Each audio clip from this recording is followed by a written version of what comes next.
Just so you know who I am, I actually come from a completely different world than most of you, which is I was a brand manager at Coca-Cola and Johnson & Johnson. I spent sort of a full career there.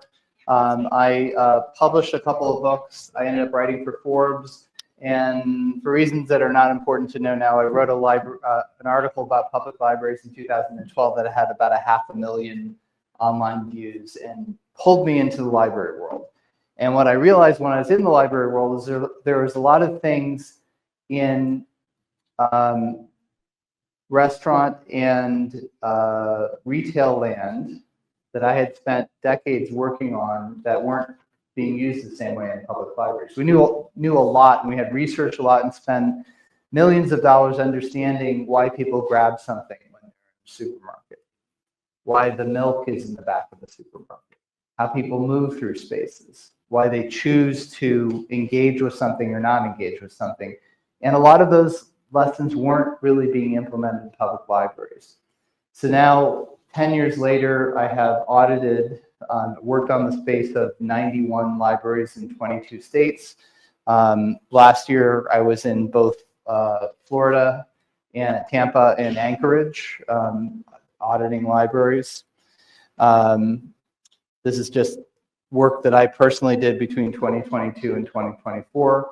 So what I can help bring to libraries is I've been in a lot of library spaces. Beyond these, I've probably been in another 20 or 30 libraries, for speaking like today. And I can help you understand how spaces can work more effectively. So what I want to talk a little bit, I'm very briefly, because you're working on actual collection. How many of you work with circulation, shelving, something related to that? Okay, so more than half of you. Because you have your hands deep in all of this, I'm going to move pretty directly onto thinking about space, and I'm going to spend some extra time on merchandising. So that's really important. There are libraries as small as 3,000 square feet and as large as 100,000 square feet that have seen 30+% increases in their circulation based on simple merchandising practices. I'm going to show you a good analytic example with data from one of them today. Jill's going to keep me on time. So when board members start arriving, I'm going to start talking quieter, and then we'll just finish. Okay. So when we think about library space, shout out. It'll be more interesting for both of us if everybody's involved here. How many people, raise your hand if you think this is a new library? Old library. What's your name? Alicia was right the first time. This is a new library, and I'm going to explain why. It was built, the building is old. It's from 1953. The library is new. New or old? New? The building is from 2004. The library is old. Here's why. Inside this library, if you were able to see here, you would see 7-foot tall shelving, packed. You would see 6-person wooden tables. Have any of you ever seen adults outside of a crazy peak time sit 6-person to a 6-person table? Do you mostly see 2 people and they're sitting at the opposite ends facing each other? There's almost exactly 6 feet between those 2 people. You remember during the pandemic, they kept talking about 6 feet? 6 feet is a distance that protects you from some things, some diseases. 6 feet is the distance you feel comfortable being from a stranger who you share a community with. Not on the street. If you're on the street, you want to be 12 feet plus away from somebody that you really don't know.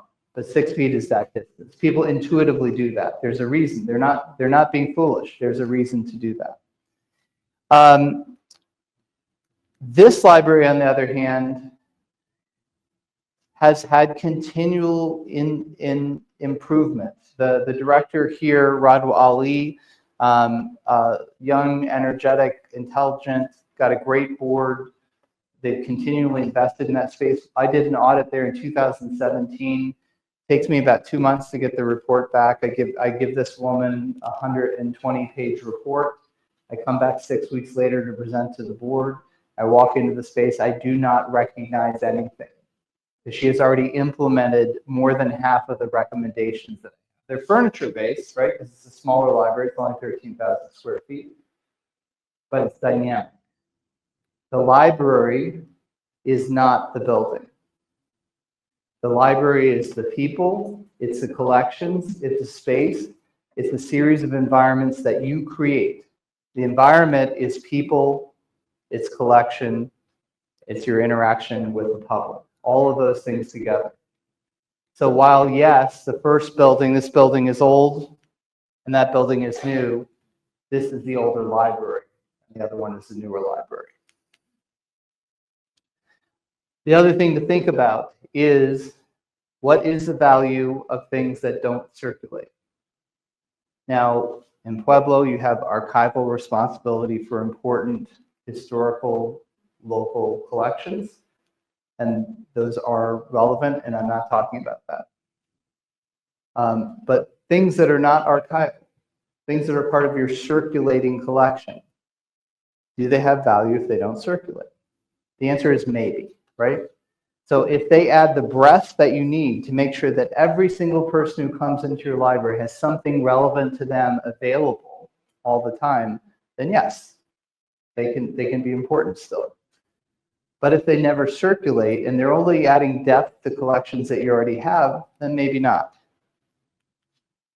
What instead you want is a library that's a showroom, that helps people generate ideas, that creates connections, that builds the connections between people and the knowledge that you have access to, that you can provide access to.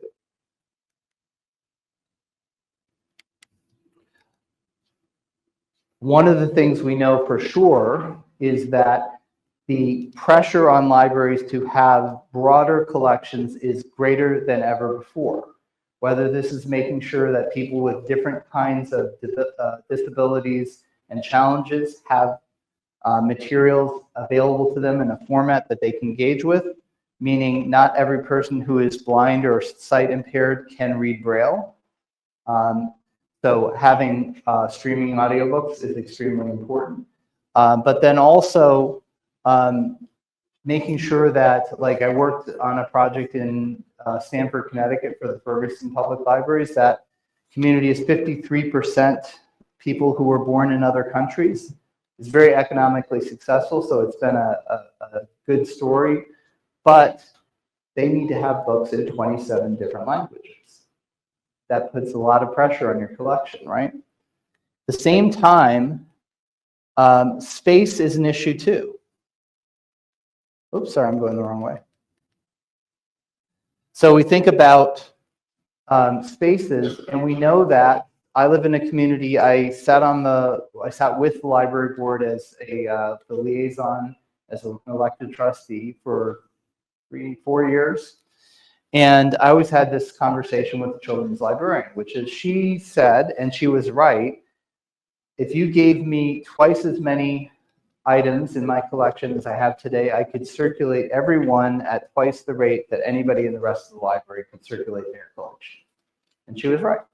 They had their circulation in the children's library was astonishing. But at the same time, there's two populations that we're not benefiting.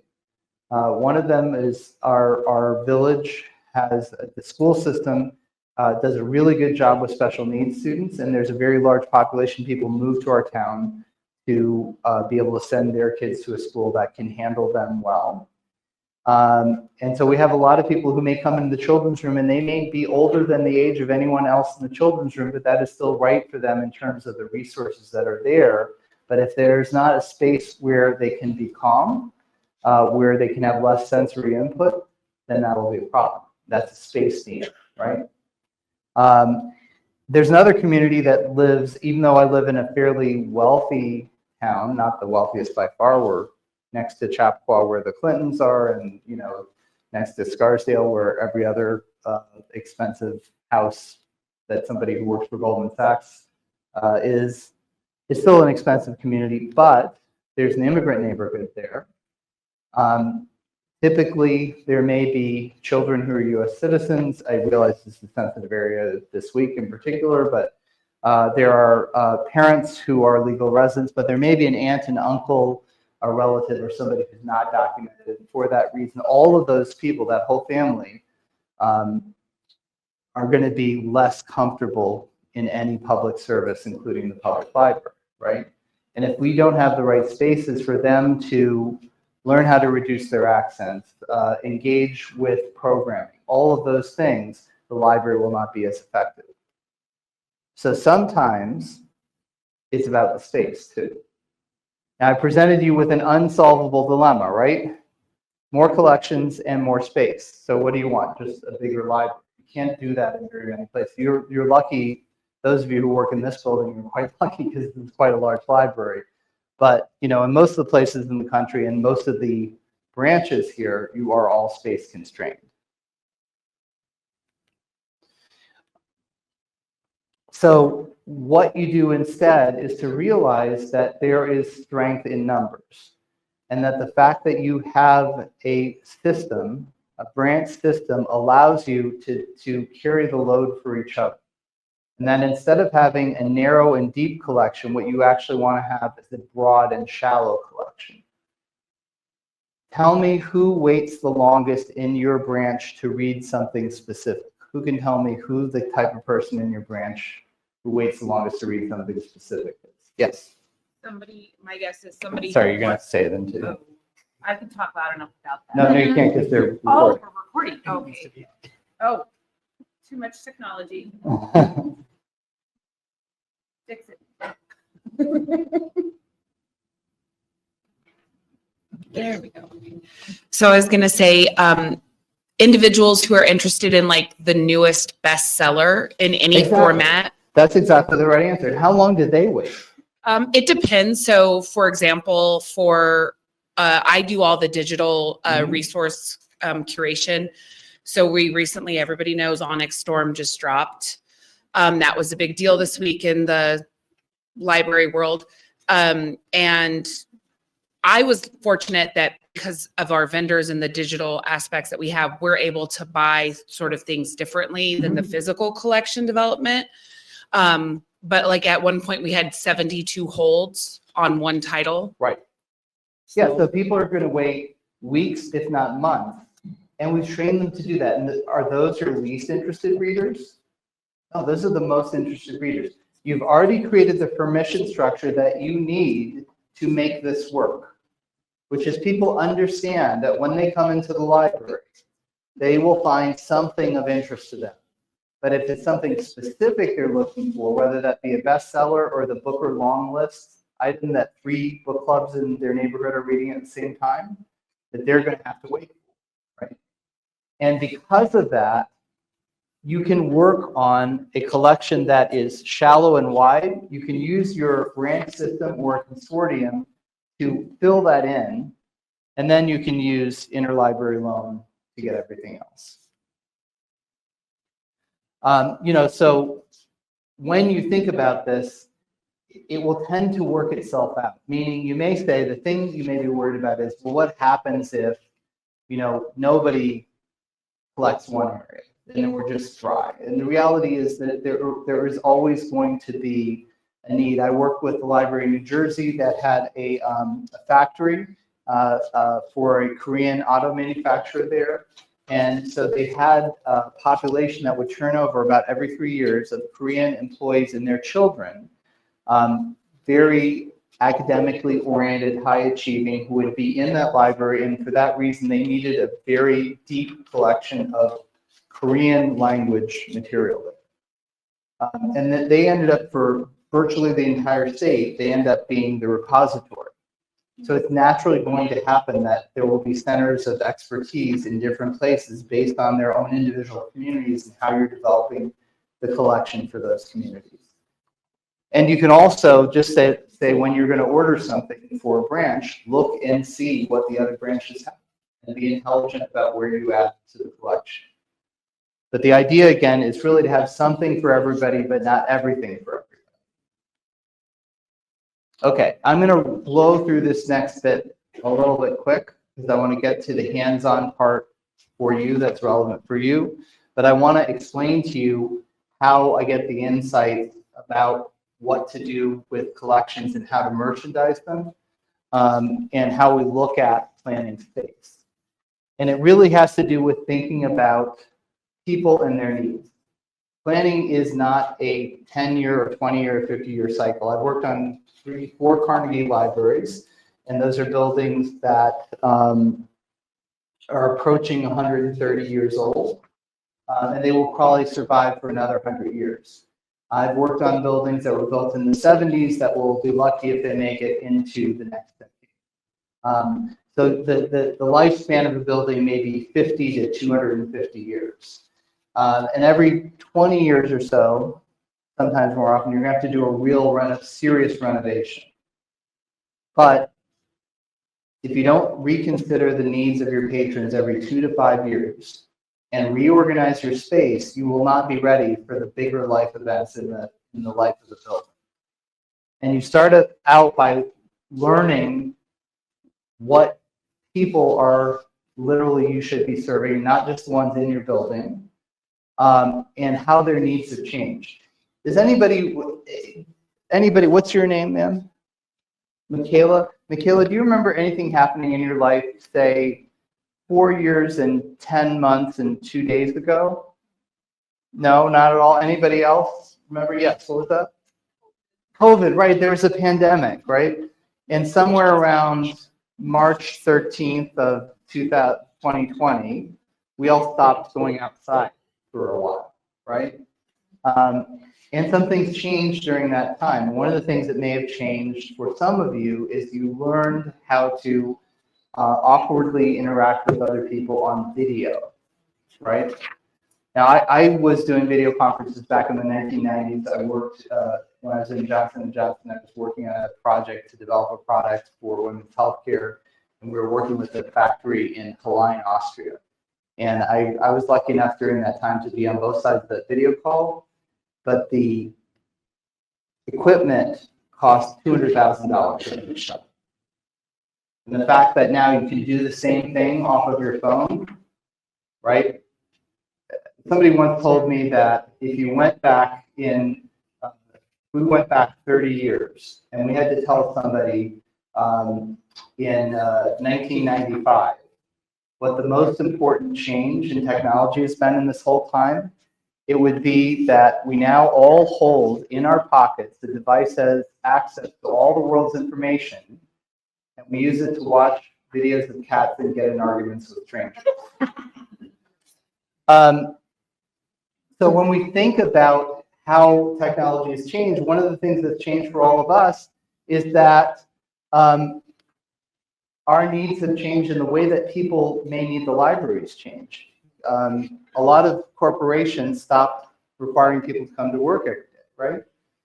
Now that means that you're probably going to be at home 2 days of work if you're in a white-collar job for some corporations. Not everybody has homes to work. You could be in the middle of your career and have a senior parent that's in the house, or children that are in the house that make your workspace unlivable. When I worked for Coca-Cola in New York City, I found out a couple years later that one of my employees who was working from home at times was taking conference calls from a bathtub. Because she had 4 roommates in Tribeca, and that was the only safe space that she could make a call without being interrupted. So the library might be the place that some people actually need to work, not a luxury, but a necessity. And you need to evaluate how all these things change over time. So one of the tools that I use to understand this is heat maps. Now in retail, we use heat maps, and we use overhead cameras to see how people are moving through the space. And the nice thing about that is that you can see what their movement is. It's not a privacy issue unless, counting how many people have a bald spot is, a privacy issue. Because it's not looking at faces, it's looking at heads. But it does tell you how space works. We know, for instance, that that people who are right-handed tend to come into a space, they look left, and they move right. They make right turns. Right? So you get these counterclockwise movements in space, and on the backhand of the counterclockwise movement, you always lose people. So we may diagnose that and say, look, we need to put some things that people absolutely need to get to on the backhand to get this more effective loop. We can do this in library. We can do this with data from ILS. The way that we do this is we look at where things are circulating from in terms of their Dewey numbers, and then we look at the physical space that those Dewey numbers circulate from. We take a set time period and we divide it by the number of square feet that they physically take to circulate, and we get a measure of circulation efficiency that way. And we have to take out some data to do that. We have to take out holds. We have to take out interlibrary loans or consortium lending, because none of those things are based on your experience in the library. What we also have to do is we have to understand when something could be in two places. It could be in a tall shelf or it could be on display. We need to know where it actually was when it circulated. That's what creates the complexity in doing this. But what we tend to see is that when we have display, this is actually not a great display, but it is circulating at about just under 16 items per square foot for a 6-week period, versus when we have things that are essentially in storage and tall shelving, spine out. This is adult biography. It's right over there. This is 60 feet wide here, and that's 0.7 items. So that's 22 or 23 times less circulation. It's always in order of magnitude, and it's usually 2 to 6 times in order of magnitude. And you can see this is a library where each floor is comparable to the size of the library that we're in today. And here on the first floor, there is an actual marketplace that blends new and older items together that are perfectly displayed. And you cannot read this at all, but it's showing 66 items per square foot. This is over the same time period, a 6-week time period, right? And the thing to get from this, and again, all of these blue areas, this is mostly children, so it's not as blue as the adult wing would be on the next floor. 12% of the space is over half the circulation. So when I was in, I did online sessions that were supposed to be in person in Iowa in 2020. I came back in 2022 and we did 3 sessions. When I was in Waterloo, Iowa, doing a session, a librarian came in. He had a small library, it was only about 4,000 square feet. He had done the space map because he had seen me do it online. So he did a heat map of his library. He had one display that was about 4 feet tall, 6 feet long. It was doing 88% of his entire circulation for the library. The tall shelving or the medium-sized shelving with books spine in, that is storage. You ought to think of it as storage.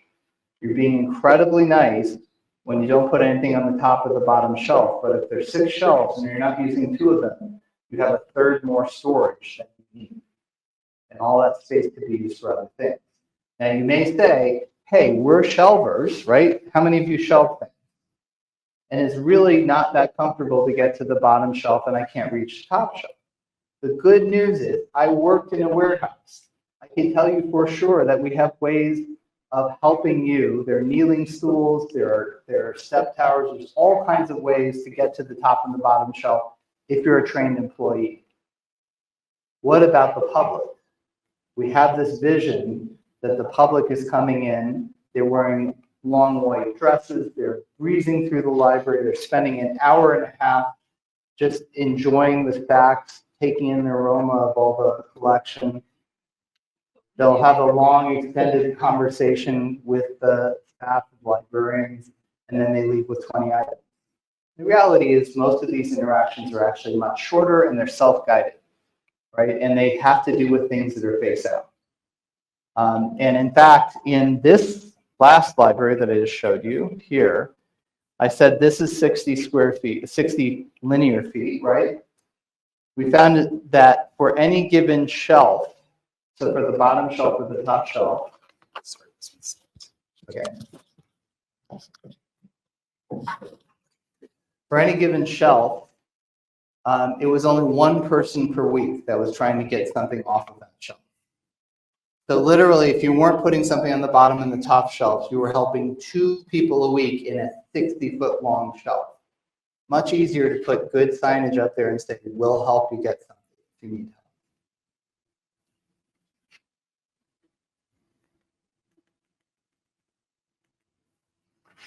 So 3 things impact your circulation: the quality of your merchandising, the pathway placement. Are there clear pathways through the library? Are they separated between different groups of people who want to use them so that children and adults without children are not jostling to move through the same space at the same time? And do they lead to things that people actually care about? Nobody takes the road less traveled if it's not going anywhere. There's your literary reference with it. Okay. Another way that we understand space is we look at who's using the space, when, and what they're doing. That is segments, day parts. Have any of you been into a Dunkin'? You know what I'm talking about here? Have any of you been into a Dunkin' that had an ice cream shop as part of it? Do you know why does that happen?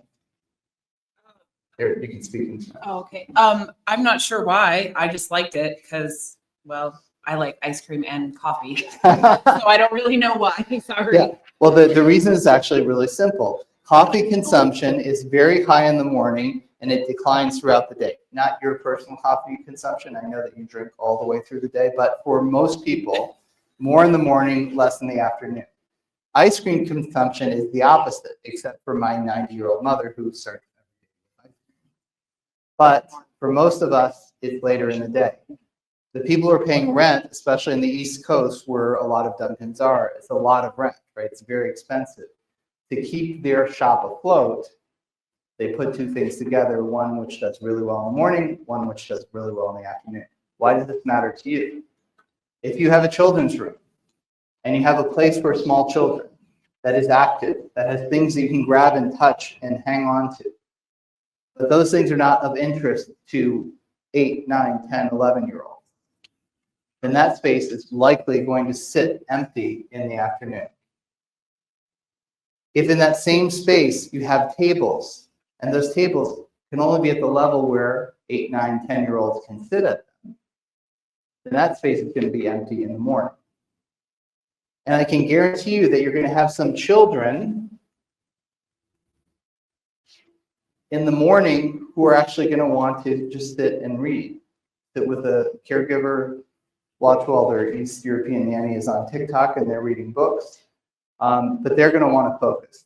And you're going to have some older children in the afternoon who have been in school all day and are vibrating and need to physically interact with their surroundings, and they're not going to have a place to do that. So you'll have created 2 dead zones, one in the morning and one in the afternoon, and they won't feel dead because you can point to a time there were 40 kids there, but it's not effective for what you're trying to do.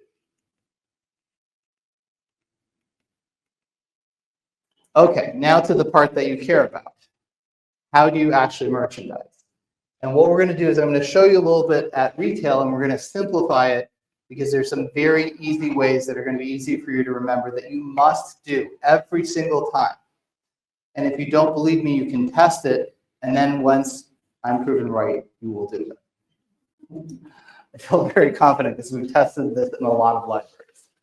Okay, the first thing to know about display is it needs to be balanced. So on a horizontal plane, you need to have a vertical line that exactly bisects the display, and the weight on either side has to be the same. There's 2 ways to achieve this. The easy way is symmetrical balance. So you have the same number of items on either side of this line. So there's a central item and then one on each side. The harder way is asymmetric balance. Do not do this at home. Don't do it in your library, unless you happen to have somebody who's worked in high-end retail. If you ever get to New York, give me a call. I'll take you. If you're at the holidays, I'll take you. downtown, and you can see in Manhattan some of like the showroom windows that do this that are phenomenal. It's really worth the trip in itself just to see this merchandising. But it's extremely hard to do. Here you have the central point. Now there's only one mannequin on one side, there's two on the other side, but the weight of these elements balances out. But that's really, really hard to do. The most important thing, here's the thing that you want to remember. It's called the rule of three. In a horizontal space between visual breaks, exactly 3 items. Not 2, not 4, not 5, not 7, not 11. When you have a topper that has 1, 2, 3, 4, 5, 6 items all the way down as far as the eye can see on top of a shelf, that is not this. Okay? You can use negative space just like you have here, a blank space to create that separation. So go to a topper. When you get out of here, go downstairs, find a topper where there's all these things that are there, and take out a couple, just for a moment, take things off the shelf so that you create threes and there's space between them. And you will see visually it will feel right to you. And that's the nice thing. You've all been trained just by growing up in this society. You've been trained at merchandising. And when it is right, you will know it. You will feel it. This is what the rule of 3 looks like for books. So 3 items here, 3 items here. Now, what is that? It could be dynamic shelving. It's not, right? This is called understock. So how many of you have gone to buy clothing at retail? All of you, probably, many of you. Did you ever need a size that they didn't have on the display there, right? And what happens? The person comes over, they open a drawer underneath, and they pull out the size. They mysteriously have the stuff underneath there because they don't want to lose the sale, right? If they don't have the thing for you while you're there, you're gone. Understock helps you immediately refill this display. I do not have to figure out where the stuff all came from, walk over there, and bring it from the next floor down or wherever it was to this display. It's right there. How much understock do I need? I need as much as will get me through the day. At the beginning of the day or at the end of the day, you restock the understock.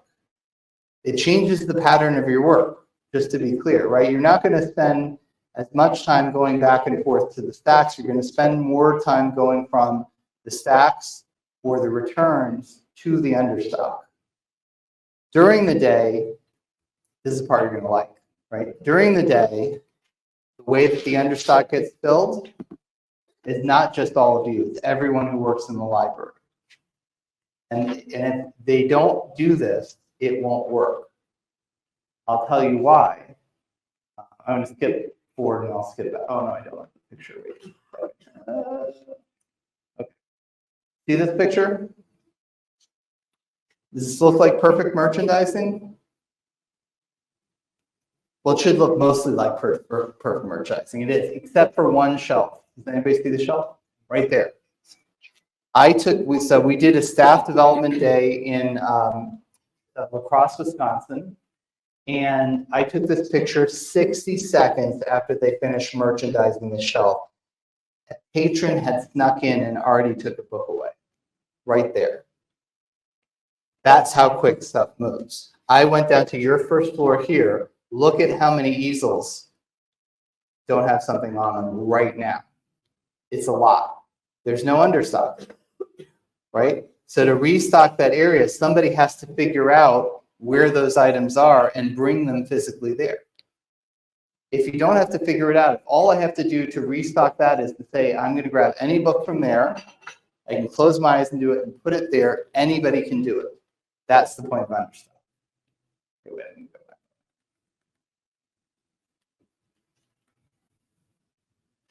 So a perfect display is going to have 3 items between your breaks, 3 items, and understock. Now, one fair question that you're thinking but didn't ask is, why is the understock not on the bottom shelf? It would be at retail. The reason it's not here is because of the LOL factor, not laugh out loud, little old ladies. Okay, so we found in Stamford, Connecticut, when we did this, that little two sisters, little old ladies, complained. And sure enough, they complained because they wanted to read every title on the display. And sure enough, when we moved the understock up, we actually increased the circulation of the shelf. So we don't put it at eye level, we put it just below eye level. But this way they can see all the titles, they can see the ones on the bottom shelf just fine because they're face out. And it's not too much of a problem even to reach those. And then we can use all the shelves. Instead of leaving the bottom shelf empty, we put face out items there. So that's how to do that. The other thing you can do with tall shelving where you can't eliminate it is you can window it.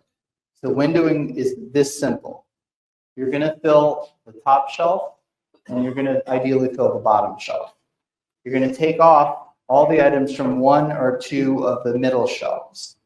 And then you're going to use easels. These are easels. And you're going to put exactly 3 items facing out on each shelf. They can come from anything above or anything below. Anything on the shelf. They don't have to be, these do not have to be sequential and dewy. This will do 3 things for you. 1, it's going to anchor the shelf. And what I mean by that is that unlike all of you, and especially unlike any of the librarians in the room, not everybody has a primal knowledge of Dewey. Not everybody says 200s, oh, I know what that is. I've lived there before. For most of your patrons, it's unfamiliar territory. They may have in their mind a number and a thing that they want, but the moment they started moving through this swarm of books, they'll forget. Having these things out at a reliable level, at eye level, facing them will remind them what's on the shelf. So it anchors the shelf. Number 2, it's a display. So you will increase the circulation of this shelf by 20 to 25% just by doing that. It's off a low base, right? But it will still increase the circulation. But number 3, it creates sight lines. It creates sight lines for you, the staff, who can now see through the shelving. It also importantly creates sight lines for the patrons who will feel more comfortable moving through the shelving since they can see anybody else who's in the stack as well. So I think that's a very helpful thing to do, and especially where you've got these beautiful soaring windows and light moving through, it brings light through the space. So a very easy thing to do and very helpful. You can see all the way back through this. Yes. Wait. You talking to my little top? For the books that you have facing out, do you want to make sure that they're in a certain theme, or can you kind of just take any book? It's a great question. And the answer is you can take any book. And that's the whole purpose of this, is anything from above or below, as long as on that shelf, is fair game to be in this display. And you may say, hey, if a patron asks for a book, how do I find it if it could be in the display? And the answer is, well, it can only really be on the same shelf that it's supposed to be on already. So just look at the displays to check.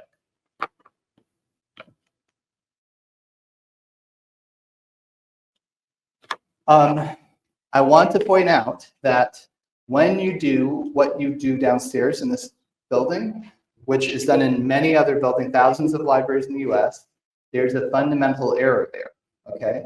And I'll explain it by explaining water. So I was in Tennessee this year, and I found out that the place I was presenting at in Crossville, Tennessee, they got their water from a place called the Otter Creek Impoundment. Do you all know where you get your water from? Where is that? The Arkansas watershed. So it's from a reservoir? Okay. Have any of you had a drink from that reservoir? Raise your hand. Yes, actually drink from it. No, but okay. So there's this thing that's important that supplies all of your water, and none of you have drunk directly from it. I just want to be clear about this, right? Okay, fair enough. That's the Otter Creek Impoundment. Very beautiful. They have one of these in Crossville, Tennessee. Do you have one of these here, or a few of these here? Have any of you had a drink from one of these? You all have a tank. Sometimes if you are near mountains or hills, like in where I live, there are hills, and so ours is buried in a hill, but it's elevated too. Have any of you had a drink from one of these? I can almost guarantee none of you have, right? So could we just get rid of them? No, why? because it's what it uses. It uses the Gravity. the gravity to be able to help filter the water and then get it to like all. Right. Right. So the gravity is what feeds your houses. In fact, you know, I told you I'm a municipal elected trustee. 20 years before I became a trustee, they replaced one of our tanks. They got the height, the altitude of it in the building, in the hill wrong by about 6 inches. They burst pipes throughout our municipality, old pipes, right? Pressure breaks pipes. That's an NFL defense thing. But so yeah, it turns out to be true. And this is why this is important, even though you don't tend to access it directly. And that's the water you drink, right? Well, maybe you don't have that exact thing, but that's the water you drink. Okay, so here's the metaphor, right? The tall stacks, that is the watershed. That's the reservoir. There are some people in libraries who get their books directly from the tall stacks. It tends, in a very efficient, well-circulating, well-merchandised library, it should be 5 to 10%. It's going to be 20 to 30% in a library that has very little display. The less it is, the more you're circulating. Understock, that's a lot of understock, isn't it? Why do you think there's that much understock? Well, because this is the central library for a community of over 100,000 that has thousands of visitors a day. And so they need this understock to keep those 2 or 3 rows of displays full throughout the day. But again, they are, unlike the water towers, they are getting books from there, but it's mostly from the face out. All of that drives this face out. That's what, this is all driven by the face out books. That's where 80+% of your circulation should and ideally will come from. But here's this other problem. Remember the situation we discussed? You know, things come and they circulate from face out. When you're only placing new items face out, what are you doing? You're only circulating new. So you get a new item, right? It circulates well when it's face out. Then you put it into the stacks. How do we have a weeding rule here? What's the weeding rule?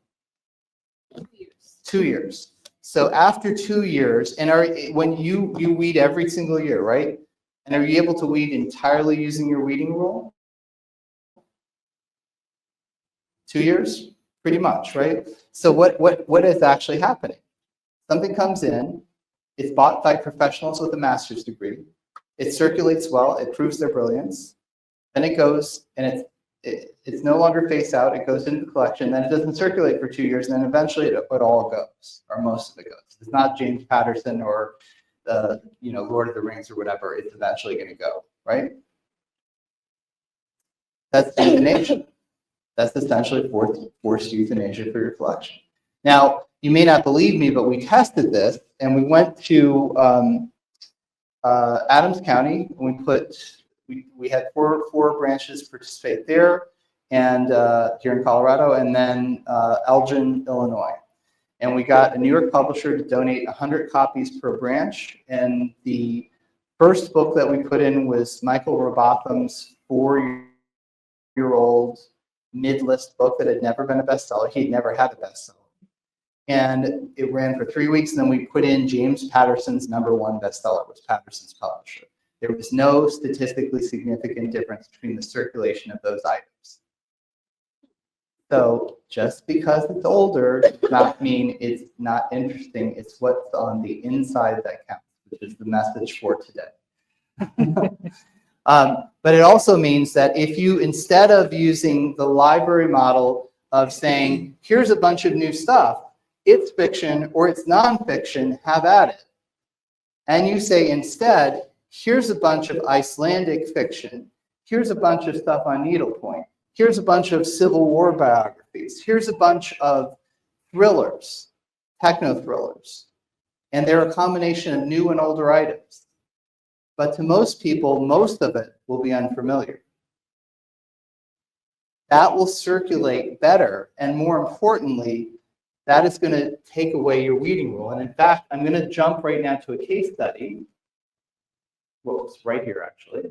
And at the end of it, I'm going to tell you that we changed the weeding rule because of this. So this is a small library in Iowa. The fun thing about this library is that it's not a Carnegie building, but it's from the same era. It's from the early 1900s. It's the bank, old bank building connected to a newer structure. It has this great thing where you assume that four strangers who are going to sit down here want to feel like family. So we put the chairs facing each other. If you turn those chairs around, they get used more, by the way. But very typical, tall shelving, etc. So we fortunately had a psycho assistant director who came from the museum world and was responsible for exhibits and decided to measure absolutely everything. And he set up a data test so that we did the exact same time period in 2 subsequent years. So there's no seasonality for any of you data people. And what the number I want you to look at is right here, 1845 in-person circulations before changes. Okay, so here's the changes. This is just regular tall shelving. What they've done is taken a large format printer to create signage, to make these into marketplace displays, combining new and older items together by theme, just like Borders or Barnes & Noble would do. And he's turned he had a couple of these units already. He only spent $3,000 on what I'm going to show you. He had some of these units already, and they were for new items, and he moved the bestsellers 15 feet further into the library, and he turned these into thematic displays. Okay. And here's some more pictures. Really nice job, right? I mean, there's some expertise here for sure. This is the same library. No new carpeting, no new, $3,000 in new fixtures. That is it. And now we went from, I think it's 1845, right? 1845 in-person circulation, same exact space, to 2481.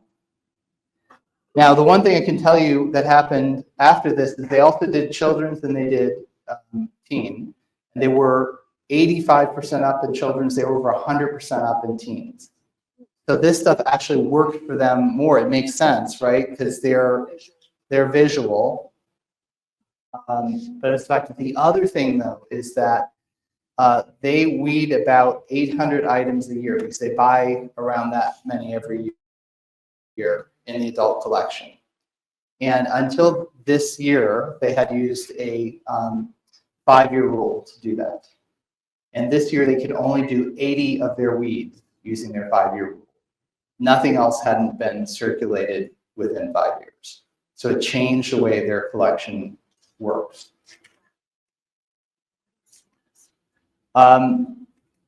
You know what? I want to have 10 minutes to answer questions. So I'm going to show you one more thing. You're all welcome to look at all these fun things. Like this is a children's room that had to be demolished less than a year after it was built. I think you have a tough life. I want to show you sort of visually what cleaning up a space and doing good merchandise can do. So this is a 13,000 square foot library. It's in Chetco, Oregon. It is 12 miles north of the California border. It's a community where older white men retire and go to to fish.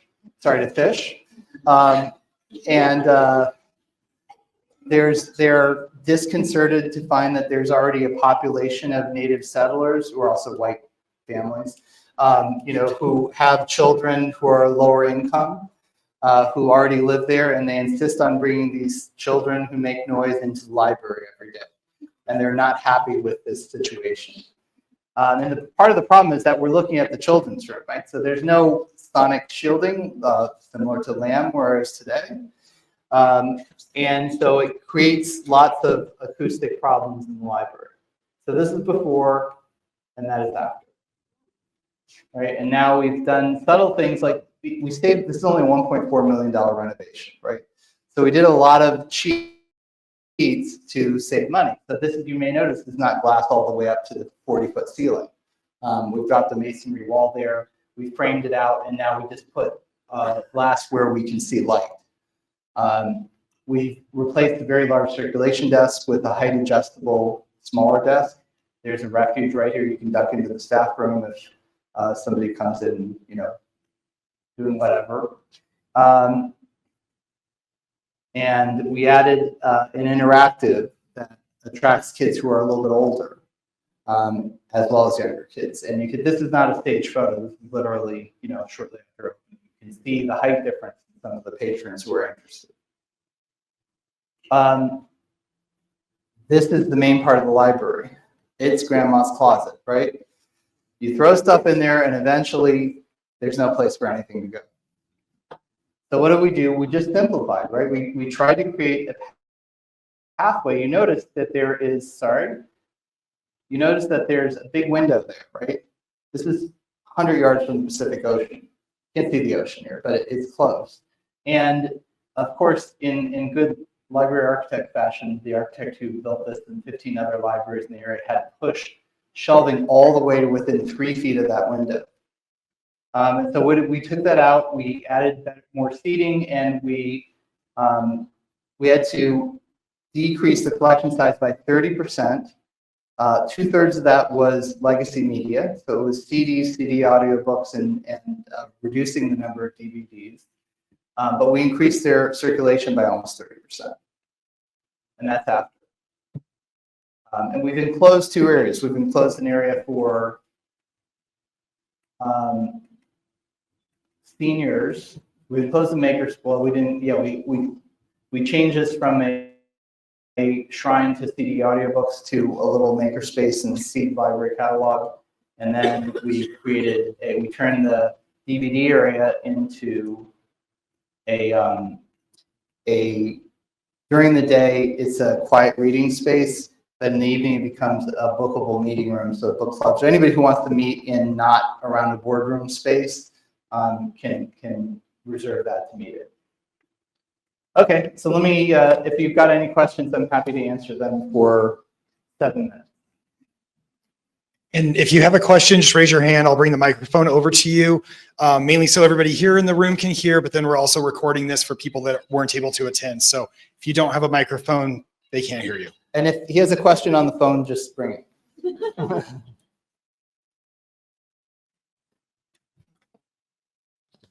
So the department that I work in, which is actually just the floor below us, it's a little different because we are mostly a reference floor, but we do have circulating checkouts. Right. We've incorporated a lot of these changes, but I've just noticed that it's still not as much circulation as I would like to see, especially on our outward facing books. And I don't know if that's just because of the nature of them. These books are all historical, usually nonfiction. Right. So what kind of recommendations do you have if you have sort of a mixed collection like that, where you've got reference books that are going to be on the shelves, spines out, and then you've got circulating books that you're also trying to promote? Right. Sometimes you have to get creative, particularly with nonfiction. So in New Jersey, there's another library who did basically the same thing that the library in Iowa I showed you did. But she was having problems with her nonfiction. And what she did was to combine displays. So she put science books and science fiction together in a display. She put historical fiction and history of the same periods together in displays. She did things to basically create, an anchor for the book that she knew was going to circulate. It's a little bit harder to do if you're just in. The other thing you can look at is the pathways. So if you're not, we're looking downstairs, and we're trying to decide, it's very beautiful along the windows, and you have all that faced out there. But if that's not actually the way that people are moving, it won't have as much an impact as putting it on a pathway where people are moving. So look and see what the circulation is through the space and put the displays there, and that will help improve it too. Yes.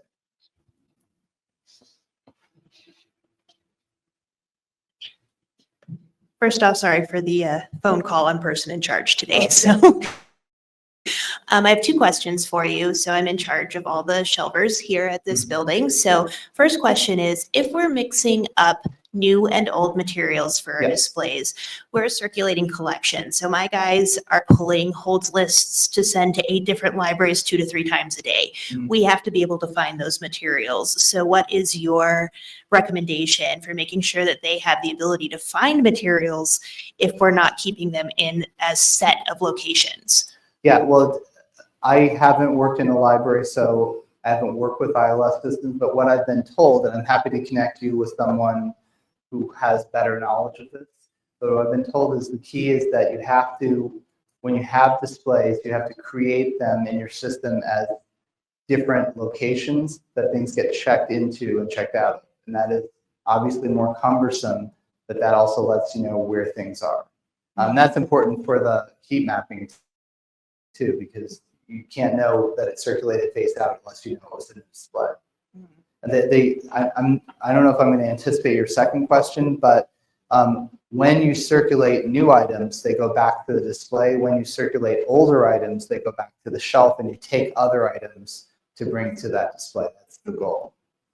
Okay, actually, it's not, but that's cool. The second question that I had was, I know you walked the second floor and we have the very tall shelves in the back, which it will be easy to window, but we also have the 5-ish foot shelves along with all the fiction in it. And I'm really interested in windowing those collections, not just because I think it's a good idea marketing wise, but also for safety reasons for my Sure. shelvers as they're out in the shelves. But it seems like if we were to do the second shelf down, it's kind of low. Yeah. Would you recommend doing the first shelf in that particular situation? Yes, you always want to do eye level. And if eye level is the top shelf, it's absolutely fine to do the top shelf. Okay, anybody else? Yep, up here. Sorry. I just was curious if, because since I handle so much of the digital resources, if there's a way to take some of these ideas and like apply them to our digital, like our digital Sure. ebooks, or like the way that maybe we, because our vendors will allow us to make some changes Yep. with like the way that essentially our site is with them. Is there any recommendations that you have in that regard? There's at least 2 things I would suggest. One is on the physical side, do shelf talkers. A shelf talker is a little tag that you put underneath an existing item. And particularly where you have things that may be popular, you put a shelf talker that says we have this in digital form and it has, you know, a scannable code or at least a link or something, then that lets people know, it reminds them, oh, look, what are we doing? Who's the marketing people here? The marketing geniuses, 1, 2, 3, right?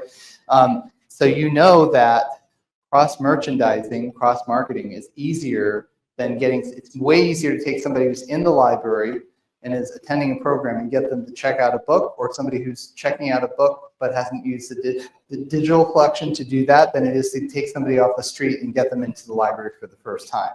So you always want to think about your opportunities to get people to engage in new behavior.